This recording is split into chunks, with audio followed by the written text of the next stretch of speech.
AVM பேனர்லேயே ஒரு பெரிய hero வாங்குவதற்காக நான் முயற்சி பண்ணிட்டு இருக்கேன். அது கண்டிப்பாக நடக்கும். அதாவது ஏவிஎம் பேனர்லேயே ஹீரோ முயற்சி பண்ணிட்டு இருக்கேன். இப்போ அவனை வில்லனா போட்டால் அந்த கனவு பொய்ப்பித்து போகும். அதனால் மன்னிச்சுங்க, இதாங்க 40,000 ரூபா இருக்குது, 10,000 ரூபாயை நான் திருப்பி கொண்டு தந்துடுறேன்.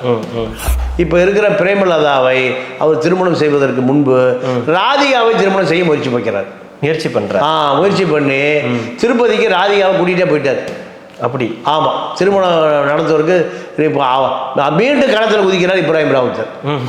ஒரு சினிமா நடிகை வேண்டாம், விஜயகாந்துக்கு ஒரு யோசனை வருது, இது ஒரு அரசியல் கட்சியாக மாற்றினா என்ன?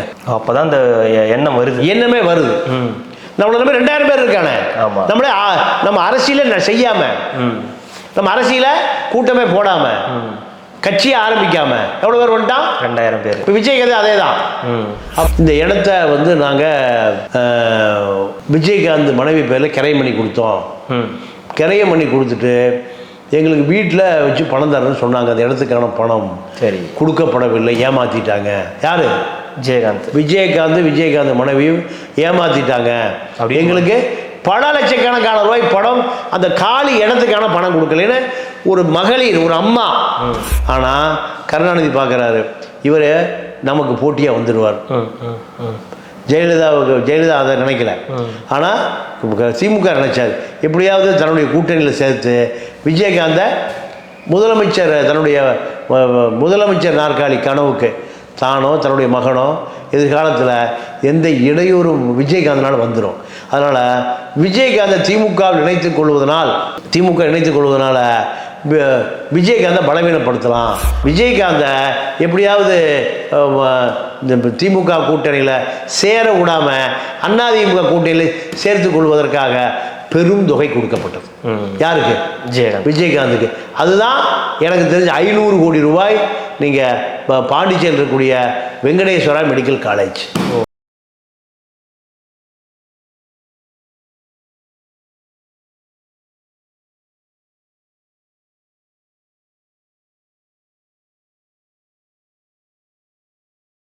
நெஞ்சங்களுக்கு வணக்கம். நான் உங்கள் கார்த்திக். இன்றைய அரசியல் சூழல் நிகழ்ச்சியில் நம்மோடு இணைந்திருப்பவர் மூத்த பத்திரிகையாளர் திரு பாண்டியன் அவர்கள். வணக்கம் சார். நம்ம அரசியல் சூழல் நிகழ்ச்சியில் பல்வேறு விஷயமான அரசியல் நிகழ்வுகளை நிறைய பார்த்துருக்கோம். அப்படி இன்றைக்கி உங்ககிட்ட நாங்கள் கேட்க விரும்பக்கூடிய ஒரு விஷயம் என்னென்னு பார்த்தீங்கன்னா, கேப்டன் விஜயகாந்த், புரட்சி கலைஞர் விஜயகாந்த். இந்த புரட்சி கலைஞர் விஜயகாந்த் அவர்களுக்கும் கலைஞர் அவர்களுக்குமான அந்த ஒரு போர் அப்படின்னு சொல்லலாம், இல்லை அரசியல் பிரச்சனைகள் அப்படின்னு சொல்லலாம். நிறைய பிரச்சனைகள் இருந்தது. குறிப்பாக சொல்லணும்னா அவருடைய மண்டபம் இடிக்கப்பட்டது கலைஞர் அவர்களால் தான். அவர் கட்சி தொடங்குனது தான் அவருக்கு பிடிக்காம அந்த மண்டபம் இடிக்கப்பட்டது. அப்போ நெடுஞ்சாலைத்துறை அமைச்சராக அந்த டிஆர் பாலு அவர்கள் மூலியமாக அந்த மண்டபம் இடிக்கப்பட்டது அப்படின்னு சொல்கிறாங்க. அதற்கு பிறகு ஒரு கூட்டணியிலலாம் கூட சேர்க்கணும்னு முயற்சி பண்ணியிருந்தார் கருணாநிதி அவர்களுக்கு, அவர் கட்சி தொடங்கி தேர்தல் வரும்போதெல்லாம். ஆனால் விஜயகாந்த் அவர்கள் ஒரு திமுக அனுதாபியாகத்தான் ஆரம்ப காலத்தில் இருந்திருந்தார். நம்ம பார்த்துருக்கோம். அவருடைய திருமணத்தை கூட அவர் தான் நடத்தி வச்சிருந்தார். ஆனால் பிற்காலத்தில் இவருக்கும் அவருக்குமான அந்த நட்புன்றது எப்படி உடைஞ்சது? ஏன்னா அவருடைய இறப்பில் கூட விஜயகாந்த் அவர்கள் எப்படி அழுதார் அப்படின்றத காணொலிகள்லாம் கூட நம்ம பார்த்துருக்கோம். மிக நெருங்கிய வட்டாரத்தில் இருந்து அப்புறம் பிரியதற்கான காரணங்கள் என்னவா இருந்தது சார்? இதை நீங்கள் ரெட்ரோலோக்ஸ் நேயர்களுக்காக விரிவாக சொல்லணும் சார். இல்லை, விஜயகாந்தை பொறுத்தவரை அவர் ஒரு காங்கிரஸ் குடும்பத்தை சேர்ந்தவர். அவங்க அப்பா மதுரையில் காங்கிரஸில் அனுதாபி. நீங்கள் காங்கிரஸ் இயக்கங்களோட தொடர்புடையவர் அவங்க அப்பா. ஏதோ பொறுப்பில் கூட இருந்திருக்கார். நீங்கள் மதுரையை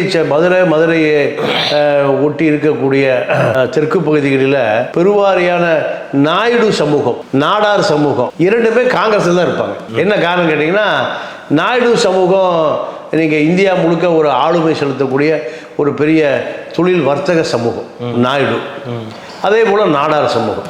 நீங்கள் தமிழ்நாட்டு அரசியலையும் பொருளாதாரத்தையும் தீர்மானிக்கக்கூடியவர்கள் 3N, 3N. ஒன்று நீங்கள் நாயுடுகள். ஏன்னா கோயம்புத்தூர் பக்கம் இருக்கிற மில் உற்பத்தியாளர்கள் பூரா யார்?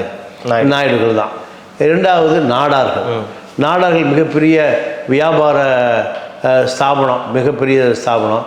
அதே போல் நாட்டுக்கோட்டை செட்டியார்கள். நாட்டுக்கோட்டை செட்டி, எம்இஎம் சிதம்பரம் செட்டியார், ராமசாமி செட்டியார், முத்தியா செட்டியார், இந்த நம்ம இப்போ அமைச்சர்கள் சிதம்பரம் செட்டியாருடைய முன்னோர்கள். நீங்கள் ராஜா அண்ணாமலை மன்றம் இருக்குல்ல பாரிஸில், அதெல்லாம் செட்டியார்கள் தான். இவர்கள்லாம் வந்து எம்இஎம் ராமசாமி செட்டியார், இப்படி இவர்கள்லாம் தான் மிகப்பெரிய தொழில் அதிபர்கள், தொழில் சாம்ராஜ்யத்தை நிறுவியவர்கள். எப்போ ஒரு 50, 60, 70 வருஷத்துக்கு முந்தி. அதனால் நீங்கள் எங்கே போய் பார்த்தாலும் நீங்கள் தொழில் நிறுவனங்கள்லாம் ஒன்று நாயுடுகளாக இருப்பாங்க, இல்லை நாட்டுக்குடி செட்டியாராக இருப்பாங்க, இல்லைன்னா நாடார்களாக இருப்பாங்க. இதுதான் தொழில் மிகப்பெரிய சாம்ராஜ்யத்தை உருவாக்கியவர்கள் சவுத்தில் இவங்க தான். கோயம்புத்தூர் இருக்கக்கூடிய எல்லாம் மில் ஓனர்ஸ் பூரா யார்? நாயுடு. அப்போ இதுதான். இப்போ இந்த குடும்பத்திலிருந்து இவர் வர்றார். இவருக்கு வந்து இயற்கையாகவே விஜயராஜ் என்ற விஜயகாந்த். சரி, இவருடைய இயற்பெயர் விஜயராஜ். இவர் இந்த சினிமா ஆர்வத்தில் தான் சென்னைக்கு வர்றாரு. சென்னைக்கு வந்த பிறகு இவருக்கு மனைவியை விட மிக நெருக்கமான ஒரு உறவுன்னு கேட்டால் அது இப்ராஹிம் ராவுத்தர் தான். இப்ராஹிம் ராவுத்தர் இல்லைன்னா விஜயகாந்த் இல்லை. நீங்கள் இப்ராஹிம் ராவுத்தரை அரசியல் குருவாக ஏற்றுக்கொண்டிருந்தால் விஜயகாந்த் கண்டிப்பாக அவர் அரசியலில் உச்சம் தொட்டு இருக்க முடியும். சினிமாவில் எப்படி விஜயகாந்த் உச்சம் தொட்டுறாரு? ஆமாம். நீங்கள் முரட்டுக்காலைன்னு ஒரு படம், ஆமாம், ஏவிஎம் பேனரில் ஒரு ரஜினிகாந்த் நடித்த படம். அந்த படத்தில் வில்லன் கேரக்டருக்காக 50,000 ரூபா அட்வான்ஸ் வாங்கிட்டு வந்துட்டார். யார்? விஜயகாந்த். வாங்கிட்டு வந்து நண்பர்களுக்கெல்லாம் விருந்து, சாப்பாடு கீப்பாடு எல்லாம், டின்னருக்குன்னெல்லாம். அந்த நேரத்தில் ஊரில் இல்லை யார்? இப்ராஹிம் ராவுத்தர். அப்போ இப்ராஹிம் ராவுத்தர் வர்றாரு. வந்த பிறகு ஒரே விருந்து தடபுடலாக இருக்குது. 50,000 ரூபா அட்வான்ஸ் வாங்கிட்டு வந்தார். ஏவிஎம் படத்தில் கமிட் ஆகிட்டார். அப்போது அந்த பணத்தை திருப்பி வாங்குறாரு. வாங்கும்போது 10,000 ரூபா செலவாகி போச்சு. யார்? விஜயகாந்த். என்ன செலவு? உற்சாகத்தில் நண்பர்களுக்கு பூரா டாம் டூம்னு விருந்து வச்சிட்டார். 40,000 ரூபா இருக்குது. திருப்பி வாங்குறாரு. திருப்பி வாங்கி நேராக அந்த பணத்தோட ஏவிஎம் சரவணுக்கு போகிறார். போய் மன்னிச்சுங்கய்யா, நான் வந்து அவனை ஒரு பெரிய உங்கள் பேனர்லேயே, ஏவிஎம் பேனர்லேயே ஒரு பெரிய ஹீரோ வாங்குவதற்காக நான் முயற்சி பண்ணிட்டு இருக்கேன். அது கண்டிப்பாக நடக்கும். அதாவது ஏவிஎம் பேனர்லேயே ஹீரோ முயற்சி பண்ணிட்டு இருக்கேன். இப்போ அவனை வில்லனா போட்டா அந்த கனவு பொய்ப்பித்து போகும். அதனால மன்னிச்சுங்க, இந்தாங்க 40,000 ரூபா இருக்குது, 10,000 ரூபாயை நான் திருப்பி கொண்டு தந்துடுறேன். அந்த ஒப்பந்தத்தை நீ ரத்து பண்ணியிருக்கேன், வேற யாரையாவது வில்லனா போட்டுங்க. இப்படி நீங்கள் ஏவிஎம் சரவணங்கிட்ட போய் சண்டை பிடித்து என்னுடைய நண்பனை நான் வந்து ஹீரோவாக பார்க்க போகிறேன், தமிழ்நாட்டுக்கே ஹீரோவாக பார்க்க போகிறேன். இப்படி அவருடைய மனைவி, மச்சான் சுதீஷ், அவங்க அப்பா அம்மா யாருமே கற்பனை பண்ணி பார்க்க முடியாத ஒரு வேலையை யார் செஞ்சா?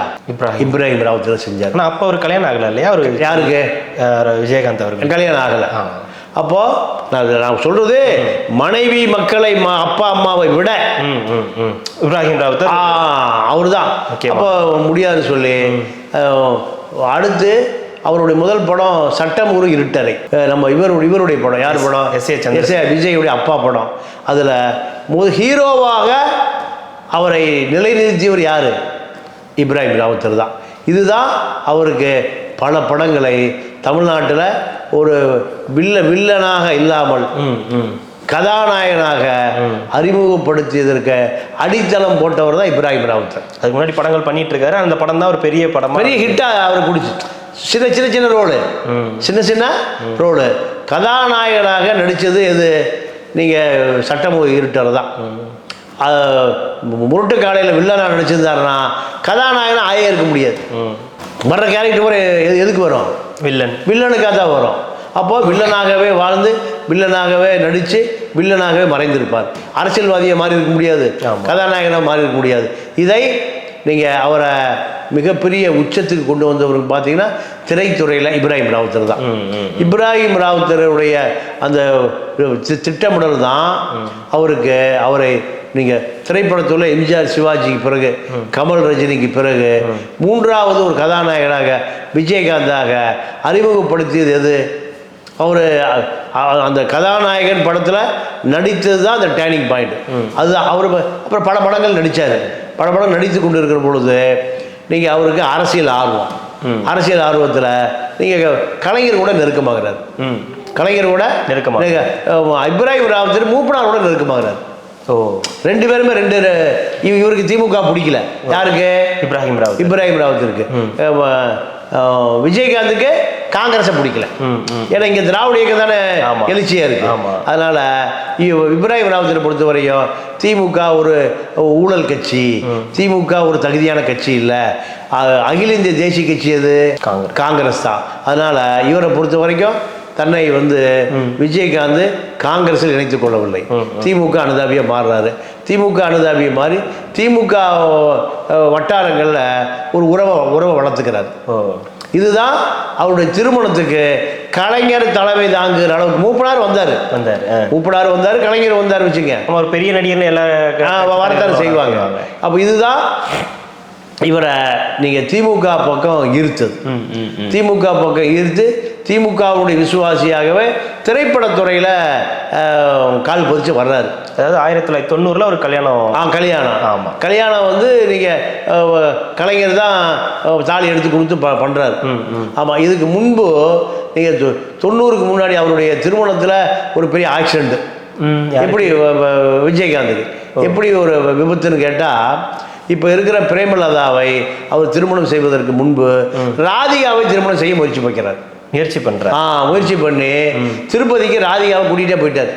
அப்படி? ஆமாம், திருமணம் நடத்துவதற்கு மீண்டும் களத்தில் குதிக்கிறார் இப்ராஹிம் ராவத்தர். ஒரு சினிமா நடிகை வேண்டாம், ஒரு திரைப்பட நடிகை வேண்டாம், திரைப்பட வாழ்க்கை உன்னோட போகட்டும், நீ குடும்ப வாழ்க்கைக்கு ஒரு குடும்ப பெண்ணா திருமணம் செஞ்சுக்க, அதுதான் உன்னுடைய குடும்பத்தை விருத்தி செய்யுமே தவிர திரைப்பட நடிகை உன்னுடைய குடும்ப வாழ்க்கை நல்லபடியாக நீண்ட நாள் போகாது. நடுவில் தடை வரும், சண்டை வரும், சச்சரவு வரும். அந்த அம்மாவும் திரைப்பட நடிகை, நீயும் திரைப்பட நடிகர், சரிப்பட்டு வராது. ஆனால் உன்னுடைய திரைப்பட வாழ்க்கை பிரைட்டாக இருக்கும், ஆனால் குடும்ப வாழ்க்கை தோல்வியாக போயிடும். பல உதாரணங்களை சொல்லி அதை தடுத்து நிறுத்துறார். தடுத்து நிறுத்தி பிரேமலதாவை தேடி பிடிச்சி வேலூரில் சாதாரண சுகர் ஃபேக்ட்ரியில் ஒரு சாதாரண கணக்காளர் தான். யார்?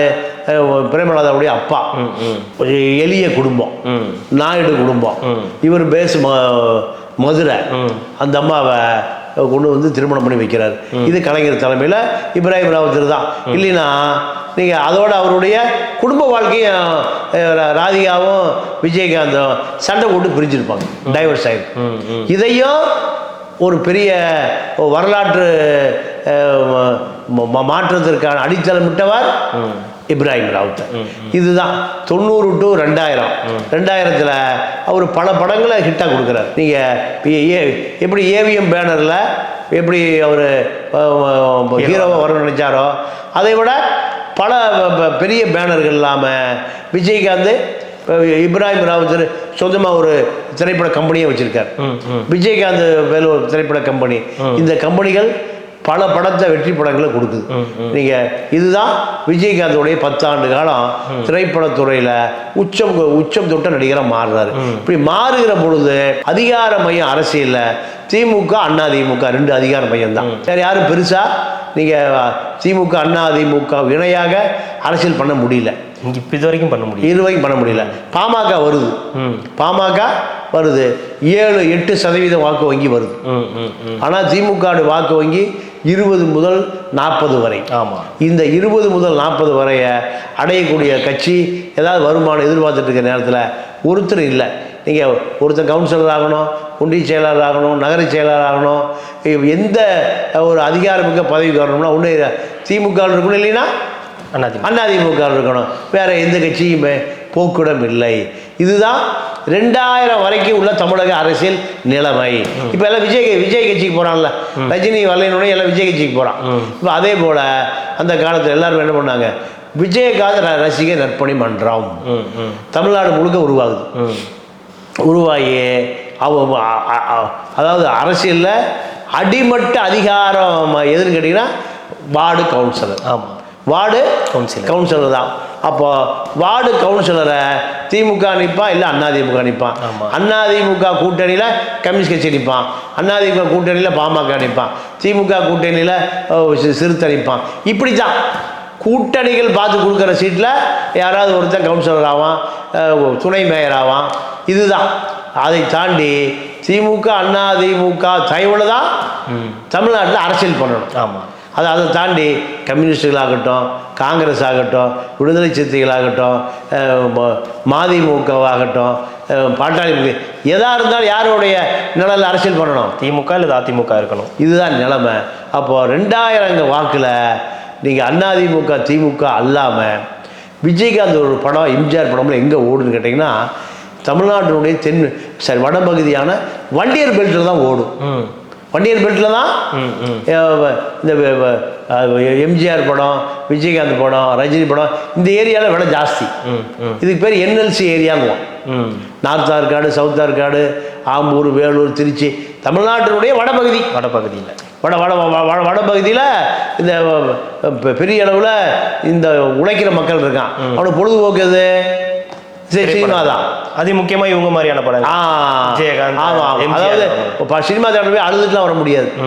சினிமா தேட்டர் போய் ஜாலியாக, அதாவது பொழுதுபோக்கு அம்சத்தோடு உள்ள படம் எது? எம்ஜிஆர் படம் தான். சிவாஜி படம் போது தான் கண்ணில் தண்ணி விட்டு தான் வரும். கமலஹாசன் ஒன்று எம்ஜிஆர் படங்கள், இல்லை ரஜினிகாந்த் படங்கள், இல்லை விஜயகாந்த் படம். இப்போ அது விஜய் படமாக மாறி இருக்கு. அப்போ அதே போல் விஜயகாந்த் ரசிகர்கள் எங்கே அதிகமாக இருக்காங்க கேட்டிங்கன்னா, தமிழ்நாட்டினுடைய வடபகுதிகளில். அது விஜயகாந்துக்கு ஒரு பெரிய ப்ளஸ் பாயிண்ட். அப்போ பாமகவுக்கு எதிராக, திமுகவுக்கு எதிராக, அதிமுகவுக்கு எதிராக 3 தான் அங்கே வலுவான கட்சி. சிறுத்தைகள் கூட 3வது தான். சிறுத்தைகள் கூட 3வது தான். இந்த 3 கட்சிக்கு எதிராக நீங்கள் நிறைய இளைஞர்கள் 3 கட்சி எதிர்த்து கவுன்சிலராக ஜெயிக்கிறான், ஊராட்சி மன்ற தலைவராக ஜெயிக்கிறான், பேரூராட்சி மன்ற தலைவராக ஜெயிக்கிறான். இது விஜயகாந்த் ரசிகர் மன்றத்தின் சார்பாக நடக்குது. அதாவது இப்போ சமீபத்தில் விஜய் இப்போ 200 பேர் வந்துட்டான். ஆமாம். அன்னைக்கு விஜயகாந்த் 2000 பேர் வந்துட்டான். அப்போவே 2000 பேர். அது 200லேருந்து 2000 மாறுது. நீங்கள் ஒரு 5 வருஷத்துக்குள்ள நீங்கள் டெவலப் ஆயிருமில்ல. அதிகாரத்தை விரும்புகிறவன் என்ன பண்ணுவான்? நேரம் விஜயகாந்த் ரசிகர் பண்ணுறோம், அவர் சுயேட்சை சின்னம். அப்புறம் தான் உங்களுக்கு மத்தானம் வந்தது. ஆமாம். அதுக்கு முந்தி நீங்கள் சுயேட்சை தான். சுயேட்சையில் போய் ஜெயிச்சு முதல்ல 100 பேர் வர்றான், அப்புறம் 200 பேர் வர்றான் விஜயகாந்த் சினிமா கம்பெனி ஆஃபீஸுக்கு, அப்புறம் 300 பேர் வர்றான், 400, 2000 பேர் வரான். வருகிற பொழுது தான் விஜயகாந்துக்கு ஒரு யோசனை வருது, இது ஒரு அரசியல் கட்சியாக மாற்றினா என்ன? அப்போ தான் இந்த எண்ணமே வருது. நம்மள 2000 பேர் இருக்கானே, நம்ம அரசியல செய்யாம, நம்ம அரசியல கூட்டமே போடாம, கட்சியை ஆரம்பிக்காம எவ்வளவு பேர் வந்துட்டான்? 2000 பேர். இப்போ விஜயகாந்த் அதே தான். அப்போ கட்சியாக மாற்றினா எத்தனை எம்எல்ஏ வருவான், எத்தனை எம்பி வருவான், எத்தனை மாநகர மேயர் வருவான், உள்ளாட்சி, ஊராட்சி. அப்போ இந்த யோசனையை எப்போ உருவாகுது? அந்த 2000 பேர் ஜெயிக்கும் போது ஜெயிச்சு வர்றான். ஊர் வாரியாக லிஸ்ட் எடுக்கிறாரு, எடுத்து பார்க்குற பொழுது நீங்கள் திருச்சி டு சென்னை முழுக்க வன்னியர் பெல்ட், முழுக்க தலித் பெல்ட்டு. இங்கே இருக்கக்கூடிய திமுகவுக்கு எதிராக, அதிமுக எதிராக சுயேட்சை நின்று ஜெயிச்சிருக்கானே, இவனை ஒரு கட்சி ஆக்குனா நம்ம ஏன் ஆட்சி பிடிக்க முடியாது? இதை அவர் முடிவு பண்ணுறாரு. முடிவு பண்ணுற போது தான் அவருக்கு ஒரு கட்சி அலுவலகம் வேணும்.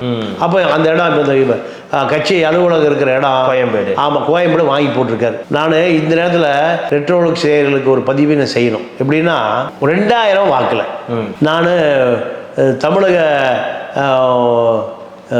சட்டசபை நடந்து கொண்டிருந்த காலத்தில் முதலமைச்சர் தனிப்பிரிவுக்கு ஒரு புகார் மனு வருது. இந்த இடத்த நாங்கள் விஜயகாந்த் மனைவி பேரில் கிரையம் பண்ணி கொடுத்தோம். கிரையம் பண்ணி கொடுத்துட்டு எங்களுக்கு வீட்டில் வச்சு பணம் தரேன்னு சொன்னாங்க. அந்த இடத்துக்கான பணம் கொடுக்கப்படவில்லை, ஏமாற்றிட்டாங்க. யார்? விஜயகாந்த் மனைவியும் ஏமாற்றிட்டாங்க. எங்களுக்கு பல லட்சக்கணக்கான ரூபாய் பணம், அந்த காலி இடத்துக்கான பணம் கொடுக்கலன்னு ஒரு மகளிர், ஒரு அம்மா புகார் எடுத்துட்டு முதலமைச்சர் தனி பிரிவுக்கு வருது. அப்போ ஆட்சி அதிமுக ஆட்சி, அதிமுக ஆட்சி.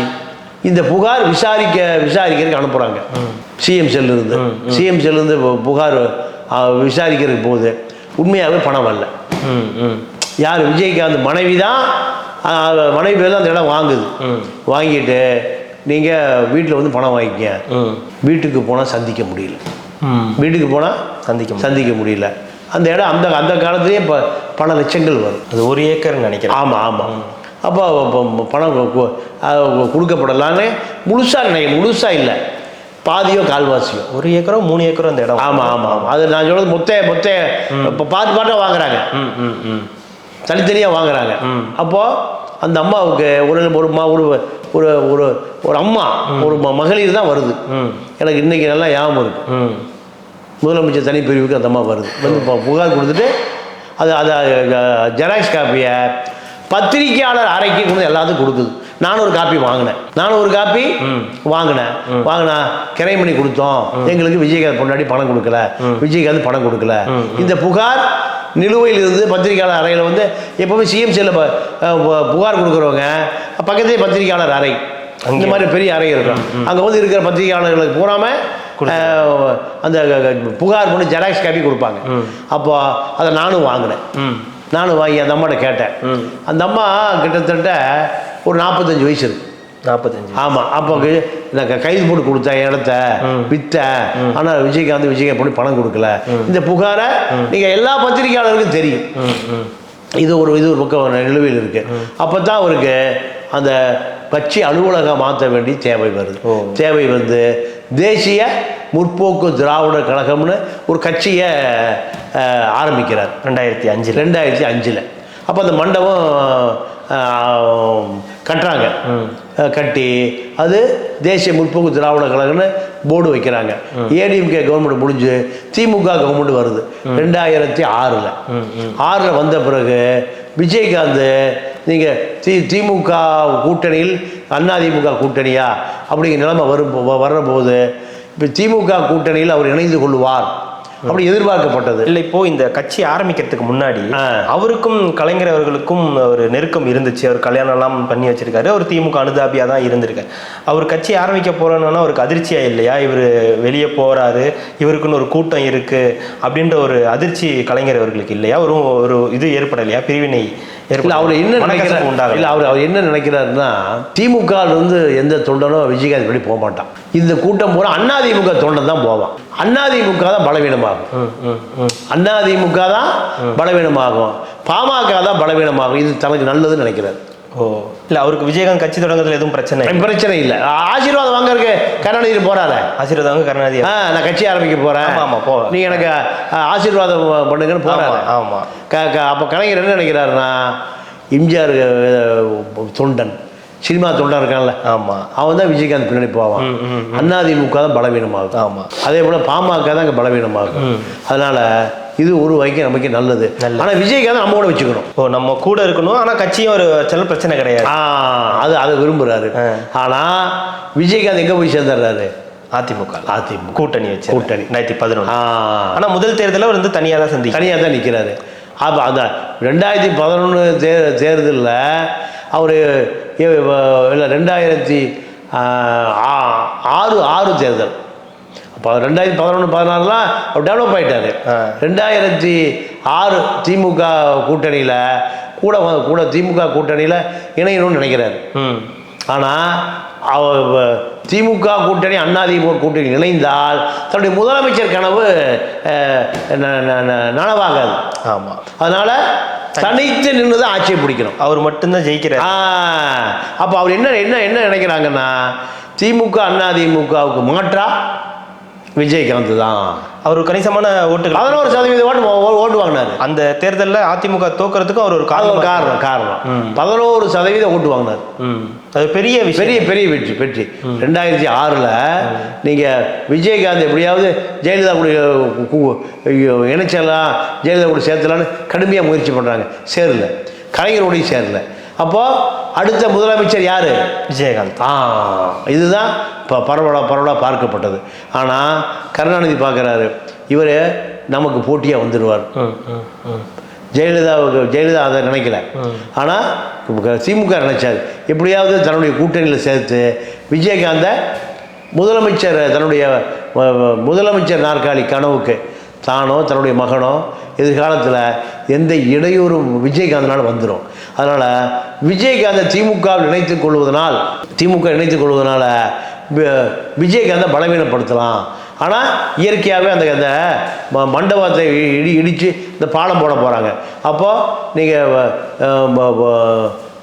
நெடுஞ்சாலைத்துறை அமைச்சர், மத்திய நெடுஞ்சாலைத்துறை அமைச்சர் டிஆர் பாலு கூப்பிட்டு அதை டேமேஜ் ஆகாமல் விஜயகாந்துக்கு சப்போர்ட்டாக விஜயகாந்துக்கு ஒரு பெரும் தொகை கொடுத்து விஜயகாந்தை நம்மளோட நட்பாக வச்சுக்கணும்னு விரும்புகிறார். ஆனால் வர செய்திகள் பெரும்பாலும் நம்ம கேள்விப்பட்ட செய்திகள் அந்த மண்டபத்தை இடிக்க சொன்னதே கலைஞர் அவர்கள் தான். அந்த பாலம் அப்படி தான் போகணும்னு அவசியம் இல்லை, வேறு வழியாக கூட அந்த பாலத்தை வேறு மாதிரி வடிவமைச்சிருக்கலாம்.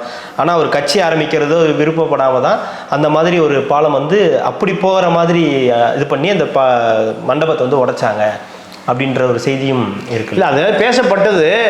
ஆனால் உண்மை அது வரல. பாலாங்க போட்டே ஆகணும். ஏன்னா கோயம்பேடு இங்கே மிகப்பெரிய அளவில் விரிவாக்கம் ஆகுது. ஆமாம், நீங்கள் எல்லா இப்போ சென்னையில் இருக்கிற எல்லாருமே பஸ் ஏறினா கோயம்பேடு ஆகணும். நீங்கள் புதுமலை மெயின் ரோடு வர பூராமல் நீங்கள் கோயம்பேடுக்கு வர்றதுக்கு இதுதான் வழி. ஆனால் அதுக்கு அந்த காலத்திலேயே 12 கோடி ரூபாய் கொடுக்கப்பட்டது. 12 கோடி நீங்கள் ஆர்டிஎல் போட்டு எடுங்க. அவ்வளோ ஒருத்த இல்லை. ஆனால் விஜயகாந்த கோபப்படுத்திடக்கூடாது. நீங்கள் கட்டடத்தில் முழுசாக இடிச்சிருக்கலாம், முழுசாக இடிக்கல. இந்த கொடுத்த பணம் மொத்த இடத்துக்கான பணம், மொத்த கட்டடத்துக்கான பணம். விஜயகாந்துடைய மொத்த கட்டடம், மொத்த இடத்துக்கான பணம் இத்தனை கோடி, 12 கோடி. ஆனால் கால்வாசி தான் இடிச்சாங்க, மீதி கட்டடம் அப்படி இருக்கு. இல்லை, கால்வாசி இடிச்சா வந்துருவாருன்னு ஒரு நம்பிக்கையில் இடிச்சாங்களோ? இல்லை, அதாவது அது ஒரு காரணமாக கூட இருக்கலாம். நீங்கள் அரசியலில் அழுத்தம் கொடுத்து மிரட்டி பணிய வைக்கிறது தானே. அரசியலில் மிரட்டுற மாதிரி மிரட்டி வந்த உறக்கு விட்டுறது தானே. இடி கணக்கு தானே. அப்போ ஆனால் விஜயகாந்த் அவர் அதை ஏற்றுக்கொள்ளவில்லை. திமுக கூட்டத்தில் சேரவே இல்லை. அந்த பணம் அவருக்கு கொடுக்கப்பட்டது. அது ஆமாம். அப்போது 2011 தேர்தலில் எப்படியாவது விஜயகாந்த் திமுக கூட்டணியில் இணைஞ்சு அதிமுக வராமல் செய்வதற்கான ஒரு முயற்சி நடந்தது. ஆனால் அது கை கூடலை. இவர் என்ன பண்ணிட்டாரு, அதிமுக கூட சேர்ந்துட்டார். அதிமுகவோட சேர்ந்த விளைவு தான் 29 எம்எல்ஏக்கள் பிரதான எதிர்ப்பு. ஆனால் அது ஒரு எதிர்பாராத கூட்டணி தான். ஆமாம், அதுக்கு முன்னாடி அவங்களுக்கும் ஜெயலலிதா அம்மாவுக்குமே ஒரு பெரிய முரண் இருந்துச்சு. ஆமாம். ஆனால் அந்த ஒரு கூட்டணின்றது தமிழக மக்களை எதிர்பார்க்காத ஒரு கூட்டணி. இல்லை, அது காரணம் கேட்டிங்கன்னா ஜெயலலிதா எல்லாத்தையுமே விலைக்கு வாங்கி வந்தம்மா. ஜெயலலிதா கருணாநிதி அந்த அந்த பழக்கம் கிடையாது. பணமே தரமாட்டார்.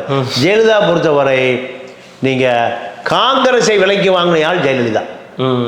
காங்கிரஸை டெல்லியில் எப்படின்னு கேட்டால் நீங்கள் திமுக ஆட்சியை கலைக்கணும், திமுக ஆட்சியை கலைக்கணும். அதற்காக இப்போ 96 2001 திமுக ஆட்சி இருந்தது இல்லை. அப்போது காங்கிரஸ் கட்சிக்கு சீதாராம் கேசரின்னு ஒருத்தர் அகில இந்திய தலைவராக வந்துட்டார். சோனியாலாம் வரல. அப்போது வீரமணி மூலம் சீதாராம் கேசரிக்கு பல ஆயிரக்கணக்கான நூற்றுக்கணக்கான கோடிகளை கொடுத்து திமுக ஆட்சியை நீங்கள் எப்படியாவது கலைக்கணும், திமுக ஆட்சியை கலைக்கணும். அப்போ காங்கிரஸ் ஆதரவு கொடுத்து தான் நீங்கள் இவர் வாஜ்பாய் பிரதமர் ஆகிற வரை 98 ஆகிற வரை ஒரு நிலையில்லா கவர்மெண்ட் இருந்தது. அதாவது ஐகே குஜரால், தேவகவுடா, இப்படி பல பேர் இருந்தாங்க. இந்த அரசை தூக்கி பிடிச்சது யாரு? காங்கிரஸ். காங்கிரஸ் கட்சியோட அகில இந்திய தலைவர் யாரு? சீதாராம் கேசரி. அப்போ சீதாராம் கேசரிக்கு இந்த அம்மா அப்போ தோத்து போச்சு. திமுக தான் ஆளுங்கட்சியாக இருந்தது. காங்கிரஸை அழுத்தம் கொடுத்து, காங்கிரஸ் கூட்டணிக்கு அழுத்தம் கொடுத்து எப்படியாவது திமுகவை கலைச்சிடணும். இதுக்காக அந்த அம்மா யாருக்கு பணம் கொடுத்தது? காங்கிரஸ் கட்சி சீதாராம் கேசரிக்கு வீரமணி மூலம் பல கோடி கொடுக்கப்பட்டது. அந்த நேரத்தில் பேசப்பட்டது. ஆனால் அதை வெற்றி பெறவில்லை. அதே போல தான் விஜயகாந்த எப்படியாவது திமுக கூட்டணியில் சேர விடாமல் அதிமுக கூட்டணியில் சேர்த்து கொள்வதற்காக பெரும் தொகை கொடுக்கப்பட்டது. யாருக்கு? விஜயகாந்துக்கு. அதுதான் எனக்கு தெரிஞ்ச 500 கோடி ரூபாய். நீங்கள் பாண்டிச்சேரியில் இருக்கக்கூடிய வெங்கடேஸ்வரா மெடிக்கல் காலேஜ் எவ்வளவு? 500 கோடி பல அது நூற்றுக்கணக்கான ஏக்கர். எங்க பாண்டிச்சேரியிலேருந்து விழுப்புரம் போகிற ரோட்டில் வெங்கடேஸ்வரா மருத்துவக் கல்லூரி இருக்குது விஜயகாந்த் குடும்பத்துக்கு. விஜயகாந்த் சினிமாவில் நடித்து மருத்துவக் கல்லூரி 1000 கோடி வாங்குற அளவுக்குலாம் வசதி இல்லை. அப்போ எதனால வந்தது? அரசியலால் வந்தது தான். வந்த பிறகு தான் நீங்கள் அதிமுகவில் விஜயகாந்த் கூட்டணியாக எதிர்கட்சி தலைவராக இருந்தார். இருந்த ஒரு என்ன பிணக்கு வருதுன்னா அதுதான் இப்போ முக்கியம். ஜெயலலிதாவுக்கும் விஜயகாந்துக்கும் என்ன பிணக்குனா, நீங்கள் அதிமுகவில் பிடபிள்யூ, ஹைவேஸ், மின்சாரத்துறை எல்லாத்துலேயும் நம்ம செந்தில் பாலாஜி வேலை தான். 10 ரூபா செந்தில் பாலாஜி மாதிரி தான் கோடியே கொள்ளையடிக்கிறாங்க. இதில் ஜெயலலிதா அரசுக்கு விஜயகாந்த் கட்சி பல அப்ளிகேஷனும் போகுது. பல கான்ட்ராக்ட் கேட்குறாங்க, பல ஹைவேஸ் ரோடு போடணுங்கிறாங்க, பல பிடபிள்யூ கட்டணம் கட்டணுங்கிறாங்க, மின்சாரத்துறை கான்ட்ராக்ட் எடுக்கணுங்கிறாங்க. இது எதுக்குமே சசிகலா கதவை அடைத்து விட்டார். புரியுதா உங்களுக்கு? எல்லாருக்கும் 10% கமிஷன், நீயும் 10% கொடுத்து கான்ட்ராக்ட் எடுத்துட்டோம். நாங்கள் பிரதான எதிர்கட்சியாக இருக்கோமே, எதிர்கட்சி உனக்கு பணம் கொடுத்தாச்சு. விஜயகாந்தை பொறுத்த வரைக்கும் கூட்டணி சேருக்கு பணம் கொடுத்துட்டேன், பணத்தை வாங்கிட்டு போயிட்டேன், மறுபடியும் என்ன பங்கு கேட்குற? இதுதான் அதிமுகவுக்கும் தேமுதிகவுக்கும் அந்த பிரச்சனை. தேசிய முற்போக்கு திராவிட கழகத்துக்குமான பிணக்கு இடைவெளி அதிகமாகுது. வேற இது யாருமே சொல்லியிருக்க மாட்டான், இது யாருமே பதிவு பண்ணியிருக்க மாட்டாங்க. நம்ம ரெட்ரோலக்ஸ் நேர் வழியா மக்களுக்கு போய் சேரட்டும். இதுதான், வேற கொள்கை ரீதியாக இந்த சண்டை சச்சரவு கிடையாது. எம்எல்ஏக்கள் பிரேமலதா டு சசிகலா, பிரேமலதா டு சசிகலா நிறைய போகுது. எங்களுக்கு அது 100 கோடி ரூபா கான்ட்ராக்ட் கொடு, இது ஒரு 200 கோடி ரூபா ஹைவேஸ் கான்ட்ராக்ட் கொடு, மின்சாரத்துறை கான்ட்ராக்டை கொடு, டாஸ்மார்க்கை கொடு, கலால் துறை கொடு, எங்களுக்கு ஒரு சாராய ஃபேக்ட்ரி ஆலை லைசன்ஸை கொடு, எது பிராண்டி ஃபேக்ட்ரி லைசன்ஸை கொடு, இன்ஜினியரிங் காலேஜை கொடு. அந்த அம்மா சொல்லிடுச்சு. யார்? சசிகலா. எல்லாருக்கும் என்ன ரேட்டோ அதே ரேட்டு தான் உனக்கும். இப்போ நீங்கள் கூட்டணி சேருவதற்காக பணம் கொடுக்கப்பட்டு பணம் செட்டில்மெண்ட் செய்யப்பட்டது. எனக்கு பார்ட்டி ஃபண்டு வேணும். எம்எல்ஏ எலெக்ஷன் வருது, எம்பி எலெக்ஷன் வருது, இதுக்கு எனக்கு பல 1000 கோடி வேணும். மக்கள் நான் 2000 ஓட்டுக்கு 2000 கொடுக்கணும். அதுக்கு பார்ட்டி ஃபண்டு வேணும். அதனால் உங்களுக்கு இலவசமாக எதுவும் கொடுக்க முடியாது, செய்ய முடியாது. இதுதான் சண்டை, கொள்கை சண்டை அல்ல, கொள்ளை சண்டை. கொள்ளையடிப்பதில் சண்டை. இதுதான் நீங்கள் சட்டசபையில் ஜெயலலிதா, அதாவது 2 பேருக்கு சண்டை பிணக்கு வந்துடுது. பிணக்கு வந்த பிறகு நீங்கள் சிங்கிள் எம்எல்ஏவாக இருந்தார்ல, சிங்கிள் எம்எல்ஏவாக இருக்கும்போது என்ன பண்ணுவார் கேட்டிங்கன்னா, விஜயகாந்த் ஃபுல்லாக சரக்கு அடிச்சுட்டு அசம்பிளியில் உட்காந்துருப்பார். பக்கத்தில் இப்போ பிரதான எதிர்கட்சி தலைவராக இருக்கார்ல செல்வ பெருந்தகை காங்கிரஸில், அவர் பக்கத்து சீட்டு அவருக்கு. அவர் வந்து விடுதலை சிறுத்தை எம்எல்ஏ. யார்? செல்வம். இப்போ காங்கிரஸ் கட்சியில் இருக்கார் அவர், செல்வ பெருந்தகை. அப்போ இந்த தகவலை திருமாவளவனும் செல்வமும் ஜெயலலிதாவும் சந்திக்க போகிறாங்க. எதுக்கு? கூட்டணி பேச்சுவார்த்தைக்கு. கூட்டணி பேச்சுவார்த்தைக்கு போகும்போது அப்போ சொல்கிறாங்க, அம்மா பக்கத்துலேயே உட்கார முடியலம்மா. யார் சொல்கிறான்? செல்வம் சொல்கிறாரு, பக்கத்துலேயே உட்கார முடியல, காலையில கப்புன்னு அடிச்சுட்டு வந்துடுறாரு. எனக்கு போதை ஏறிடுதுமா, எனக்கு ஏறிடுதுமா. இந்த தகவலை தான் ஜெயலலிதா அறிக்கையாக கொடுக்குது. என்ன அறிக்கையா? சட்டசபை மாண்பை கெடுக்கும் வகையில் சில உறுப்பினர்கள் மதுவை குடித்து கொண்டு வருகிறார்கள். அந்த அம்மா அறிக்கை கொடுக்குது. இதுதான் பெரிய கான்ட்ரவர்சி அறிக்கையாக மாறும். யார் பார்த்தது? நான் குடிச்சிட்டு வந்தது ஆச்சா போச்சா பெரிய சண்டை. நீ குடிச்சிட்டு வந்ததை செல்வம் சொன்னார், போட்டு உடைச்சிருச்சு. யார்? ஜெயலலிதா. உடைச்ச பிறகு அப்போ பாமகவில் இருந்து விலகிய பன்ருட்டி ராமச்சந்திரன் தான் விஜயகாந்துக்கு அரசியல் ஆலோசகர். அவர் சொல்றாரு, நான் குடித்ததை நீ அருகில் இருந்து ஊற்றி கொடுத்தாயா? பன்ருட்டி எழுதி கொடுக்க விஜயகாந்த் அறிக்கை விட்டார். அறிக்கை விட்டவுடனேயும் ஜெயலலிதா கப்சூப்பாகி போச்சு.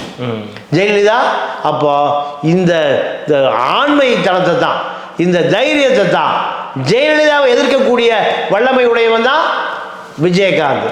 இதுதான் விஜயகாந்த பிரதான முதல் கட்சி, அதாவது முதலமைச்சருடைய வேட்பாளராக இந்த மக்களால் பார்க்கப்பட்டது. ஜெயலலிதா எதிர்க்கக்கூடிய ஆள் யாருமே இல்லை. கருணாநிதியை பயந்துக்குவார். கருணாநிதியை பயந்துக்குவார். ஆனால் ஜெயலலிதாவை எதிர்க்கக்கூடிய வலு யாருக்கு இருந்தது? விஜயகாந்துக்கு. அதனால தான் விஜயகாந்த அந்த வன்னியர் பெல்ட்லையும் தலித் மக்களும் எங்க ராமதாஸ் கோட்டைக்குள்ளேயே ராமதாஸ் கோட்டைக்குள்ள தான் அவருக்கு 29 எம்எல்ஏ கிடைச்சா. நீங்க தஞ்சாவூர்லயோ இல்ல கும்பகோணத்துலயோ இல்ல திருநெல்வேலியிலயோ இல்ல கோயம்புத்தூர்லயோ எங்க ஜெயிக்கல. 29 எம்எல்ஏ எங்க கிடைச்சான்? வன்னியர் பெல்ட்டுக்குள்ளதான். ராமதாஸ் அவனை தெலுங்க கிளுங்க என்னென்னமோ சொல்லி பார்த்தார், மக்கள் ஏற்றுக்கொள்ளவில்லை. ராமதாஸே ஏற்றுக்கல. ராமதாஸ் ஏற்றுக்காதனால தான் யாரை ஏற்றுக்கிட்டான்? விஜயகாந்த். ஆக விஜயகாந்தனுடைய வெற்றி என்பது கருணாநிதி எதிர்ப்பு, ஜெயலலிதா எதிர்ப்பு, 2 பேரை எதிர்க்கக்கூடிய ஒரு மிகப்பெரிய அரசியல்வாதி தலைவன் அப்படிங்கிற காரணத்தினால தான் மக்கள் 11% 14% வாக்கை மக்கள் கொடுத்தார்கள். நீங்க 20% வந்துருச்சுன்னா திமுக அதிமுக இணையாக வந்திருக்காங்க. அப்போ விஜயகாந்தனுடைய அந்த தைரியம், அந்த வேகம், அந்த திறமை, அந்த வீரம் தான் மக்கள் ஜெயலலிதாவுக்கும் கருணாநிதிக்கும் இணையாக பார்க்கப்பட்டவருடைய விளைவு தான். நீங்க எந்த எதிர்கட்சி பிரதான எதிர்கட்சியும் 29 எம்எல்ஏ ஜெயிக்கவே இல்லை. காங்கிரஸ் ஜெயிக்கிறது ஆல் இண்டியா பார்ட்டி. காங்கிரஸுடைய தயவு திமுக தேவை. அதனால 35-40 சீட் கொடுப்பாங்க. ஆனால் ஒரு மாநில கட்சி, ஒரு நடிகன் கட்சி, ஒரு திரைப்பட நடிகன் கட்சி 35 சீட் கொடுத்தாங்க. 35 சீட் எவ்வளோ ஜெயிச்சது? 40 கொடுத்தாங்க. 29 அதான் 40 கொடுத்து அதில் 29 எம்எல்ஏ ஜெயிச்சாங்க. இதுதான் விஜயகாந்தனுடைய மிகப்பெரிய வெற்றி. இவர் அதை நோக்கி நகருவதற்கு முன்பு அவருக்கு இருந்த அந்த வன்னியர் வாக்கு வங்கியை பரவலாக்கி இருக்கணும். பரவலாக அடுத்த சமூகத்தில் போயிருக்கணும். தமிழ்நாட்டினுடைய தெற்கு பகுதி தேவேந்திர குல வேளாளர்கிட்ட போகலை, முக்குளத்தோட்ட போகலை, நாடார்கள்ட்ட போகலை, அதே போல் டெல்டா பக்கம் கட்சி போகலை. இது அடுத்த கட்ட நகர்வுக்கு திட்டமிடுவதற்கு முன்பே விஜயகாந்தனுடைய அரசியல் வாழ்க்கை, நீங்கள் மக்கள் நல கூட்டணிங்கிற ஒரு கூட்டணியை ஜெயலலிதாவே உருவாக்குறாரு. யாருக்கு எதிரா? திமுகவுக்கு எதிராக. மீண்டும் திமுக வந்துடக்கூடாது. ஆமாம், மக்கள் நல கூட்டணியுடைய சூத்திரதாரியே ஜெயலலிதா தான். ஏன்னா எம்ஜிஆர் காலத்துக்கு அப்புறம் மீண்டும் அதிமுக ஆட்சி வருது, அதுதான் முதல் முறை. ஆமாம், இரண்டாவது தடவை. ஆமாம், எம்ஜிஆருக்கு அப்புறம். ஆமாம், 5 வருஷத்துக்கு அப்புறம் மறுபடியும் 5ஆவது வருஷம் வர்றது அதுதான். அதுக்கு ஜெயலலிதா போட்ட திட்டம் தான் மக்கள் நல கூட்டணி. அது யாருடைய பினாமி? அதாவது அதிமுகவுடைய பி டீம். அதிமுகவுடைய பி டீம் ஜெயலலிதா தான் விஜயகாந்த் உருவாக்கி விஜயகாந்தையும் அழிச்சிட்டாரு. எல்லா மக்கள் நல கூட்டணிங்கிற ஒரு அடையாளத்தையே அந்த கட்சிகள் பூரா அடையாளத்தை இழந்து அதில் தான் மக்கள் நம்பி ஓட்டு போட்டான். 14% ஓட்டு போட்டான். இல்லை, 2006 அதிமுக தோக்கதற்கு விஜயகாந்த் ஒரு முக்கிய காரணமாக இருந்தார். அப்புறம் 2011 ஜெயிக்கிறதுக்கும் விஜயகாந்த் ஒரு முக்கியமான காரணமாக இருந்தார். 2016 அதிமுக ஜெயிக்கிறதுக்கும் ஒரு முக்கிய காரணமாக விஜயகாந்த் தான் இருக்காரு. ஆமாம், அது இந்த மக்கள் நல கூட்டணி ஜெயலலிதா அவர்களால் உருவாக்கப்பட்டதா? ஜெயலலிதாவால் உருவாக்கப்பட்டது. ஜெயலலிதா தான் அனைத்து கட்சிகளையும் ஒன்று திரட்டி மீண்டும் நீங்கள் திமுக வந்துடக்கூடாதுனால தான். திமுக அதில் எத்தனை சதவீதம் தோத்துச்சு தெரியுமா? 1.5%. ஆமாம், 1.5% வாக்கு வங்கியில் தான் திமுக தோக்குது. விஜயகாந்த் நீங்கள் திமுக கூட்டணியில் இருந்திருந்தாருன்னா அதிமுக அதில் தோத்துருக்கும். இதுதான். ஆக விஜயகாந்தனுடைய வியூகங்கள், முதலமைச்சர் நாற்காலியை நோக்கி நகர்த்திய வீரம், விவேகம் அனைத்துமே நீங்கள் இப்ராஹிம் ராவுத்தர் மறைஞ்சிட்டார். இப்ராஹிம் ராவுத்தருடைய மறைவு இப்ராஹிம் ராவுத்தர் மட்டும் இருந்திருந்தாருன்னா கண்டிப்பாக முதலமைச்சர் நாற்காலியை நோக்கி மிக வேகமாக நகர்த்தி இருப்பார் இப்ராஹிம் ராவுத்தர். அதனால திரைப்படத்துறையில் கதாநாயகனாக்கி நீங்கள் அரசியல் கதாநாயகனை ஆக்குவதற்கு உடைய உற்ற நண்பன், உயிர் காப்பான் தோழன். அந்த தோழன் இல்லாததான் அந்த தோழனுடைய இறப்பு, தோழனுடைய மறைவு விஜயகாந்துடைய மனசாட்சி தொட்டு பார்க்கணும். ஏன்னா அவன் கடைசியில் வறுமையில் செத்தான். படம் எடுத்து திவாலாகி எல்லாம் கணக்கு வசூல் எல்லாம் பிரேமலாத என்ன பண்ணி செந்தம்மா விஜயகாந்தையும் இப்ராஹிம் ராவுத்தையும் சந்திக்க விடலை. அந்த நட்பை தொடர விடலை. பொருளாதார ரீதியாக நீங்கள் இப்ராஹிம் ராவத்தை அந்த அம்மா கட் பண்ணிடுச்சு. கட் பண்ண பிறகு இப்ராஹிம் ராவத்திற்கு விஜயகாந்தை போல ஒரு நல்ல நண்பன் இல்லை, விஜயகாந்துக்கு இப்ராஹிம் ராவத்தரை போல நண்பன். அதனால இழப்பு என்பது 2 பேருக்குமே. 2 பேருமே அவர் அனாதையா நீங்கள் அவர் கல்யாணமே பண்ணிக்கல கடைசி வரைக்கும். யார்? இப்ராஹிம் ராவ். யாருக்காக? விஜயகாந்துக்காக. அதனால திரைப்படத்துறையில் கதாநாயகனாகிய இப்ராஹிம் ராவத்தினுடைய அந்த உழைப்பு நிஜ வாழ்க்கையில் முதலமைச்சராக்குவதற்கு இப்ராஹிம் ராவத்தினுடைய உழைப்பை பயன்படுத்தி கொள்ள தவறிவிட்டார் விஜயகாந்தனுடைய குடும்பம் என்பதுதான் இன்றைய வரலாறு. மிக்க நன்றி சார். இவ்வளோ நேரம் உங்களுடைய நேரத்தை ஒதுக்கி எங்களுக்காகவும் ரெட்ரோலுக்ஸ் நேயர்களுக்காகவும் விஜயகாந்த் அவர்கள் பற்றியும் அவருக்கும் கலைஞர்களுக்கும் ஜெயலலிதா அவர்களுக்குமான அந்த பிணக்கு அரசியல் பின்னணி பற்றி நிறைய விஷயங்கள் பகிர்ந்தமைக்கு ரெட்ரோலுக்ஸின் சார்பாக மிக்க நன்றி. நன்றி, வணக்கம்.